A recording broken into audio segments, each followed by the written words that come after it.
സ്നേഹബന്ധങ്ങൾ നിലനിർത്തണമെന്ന് ആഗ്രഹിക്കുന്നവർ തെറ്റുകളെല്ലാം ക്ഷമിച്ചിരിക്കും. ബന്ധങ്ങൾ ഒഴിവാക്കാൻ ആഗ്രഹിക്കുന്നവർ ചെറിയൊരു തെറ്റിനായി കാത്തിരിക്കും. ആരെങ്കിലും നിങ്ങളുടെ വഴിയിൽ ഒരു കുഴി കുഴിച്ചാൽ നിങ്ങൾ അസ്വസ്ഥരാകരുത്. കാരണം അവരാണ് നിങ്ങൾ എങ്ങനെ ചാടിക്കടക്കണമെന്ന് പഠിപ്പിക്കുന്നത്. ഇത് ജീവിതമാണ്. ബഹുജനങ്ങൾ പലവിധമാണ്. ചിലരുടെ സാന്നിധ്യം നമ്മുടെ മനസ്സിലെ ഇരുട്ടിനെ വെളിച്ചമാക്കുന്നു. മറ്റു ചിലരാകട്ടെ നമ്മളിലുള്ള വെളിച്ചത്തെ വരെ കെടുത്തുന്നു. ആർക്കും ഇരുമ്പിനെ നശിപ്പിക്കാൻ കഴിയില്ല, പക്ഷേ സ്വന്തം തുരുമ്പിന് കഴിയും. അതുപോലെ ആർക്കും ഒരു വ്യക്തിയെ നശിപ്പിക്കാൻ കഴിയില്ല, പക്ഷെ അയാളുടെ മാനസികാവസ്ഥയ്ക്ക് സാധിക്കും. സ്നേഹവും ബഹുമാനവും ആദരവും ലഭിക്കേണ്ട ആദ്യത്തെ വ്യക്തി സ്വയം തന്നെയാണ്. നമുക്ക് സ്നേഹിക്കാൻ കഴിയുന്നില്ലെങ്കിൽ മറ്റൊരാൾക്ക് കഴിയുമോ? ഒരു മരത്തിന്റെ ജീവൻ അതിന്റെ വേരുകളിലാണ്, ഭംഗിയുള്ള പൂക്കളിലല്ല. അതുപോലെ പുഞ്ചിരിക്കുന്ന മുഖങ്ങളല്ല, നന്മയുള്ള മനസ്സുകളെയാണ് തിരിച്ചറിയേണ്ടതും കൂടെ നിർത്തേണ്ടതും. ലോകത്തിലെ ഏറ്റവും വലിയ ക്രൂരത എന്താണെന്നറിയാമോ?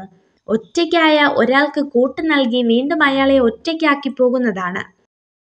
മുനയൊടിഞ്ഞ് തേഞ്ഞു തീരുമ്പോഴാകും മനസ്സിലാവുക ചിലരുടെ ജീവിതങ്ങൾക്ക് നിറം പകരാനുള്ള വെറും കളർ പെൻസിലുകളായിരുന്നു നമ്മളെന്ന്. പ്രചോദനത്തിനായി ഒരിക്കലും കാത്തിരിക്കരുത്, കാരണം അത് നിങ്ങളെ തേടി നിങ്ങളുടെ പിന്നാലെ ഒരിക്കലും വരികയില്ല. ഒരു വടിയൂന്നി നിങ്ങൾ അതിനു പിന്നാലെ പോവുക തന്നെ വേണം. ഉള്ളവനിലേക്ക് നോക്കിയാൽ നിങ്ങൾക്ക് ഒരുപാട് നേടാനാകില്ല, ഇല്ലാത്തവനിലേക്ക് നോക്കിയാൽ നിങ്ങൾ ഒരുപാട് നേടിയവനാകും.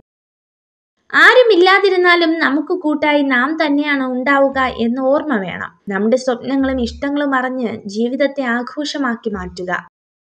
എല്ലാ മനുഷ്യർക്കും രണ്ട് കഥകളുണ്ടാകും. ഒന്നയാൾ ജീവിക്കുന്ന കഥ, മറ്റൊന്നയാൾ ജീവിക്കാൻ ആഗ്രഹിക്കുന്ന കഥ. ഒരു വ്യക്തിയുടെ സ്വഭാവത്തിന്റെ യഥാർത്ഥ അളവുകോൽ അവരുടെ ജീവിതത്തിന്റെയും മഹത്വത്തിന്റെയും നിമിഷങ്ങളല്ല, മറിച്ച് അവരുടെ വിനയത്തിലും പ്രതികൂല സമയങ്ങളിലും മറ്റുള്ളവരോട് കാണിക്കുന്ന അനുകമ്പയിലുമാണ്. നിങ്ങളെ വശീകരിക്കുന്ന സ്ത്രീകളെ തിരിച്ചറിയുക എന്നതാണ് ഏറ്റവും പ്രധാനം. ഇല്ലെങ്കിൽ ജീവിതത്തിൽ തോറ്റുപോകും. പരാജയം എന്നത് വീണ്ടും ആരംഭിക്കാനുള്ള അവസരമാണ്. ഇത്തവണ കൂടുതൽ ബുദ്ധിപൂർവ്വം പ്രവർത്തിക്കുക. നിങ്ങൾ ഈ വീഡിയോ കണ്ടതിന് നന്ദി. ഇതുപോലുള്ള കൂടുതൽ വീഡിയോകൾക്കായി ചാനൽ സബ്സ്ക്രൈബ് ചെയ്യൂ.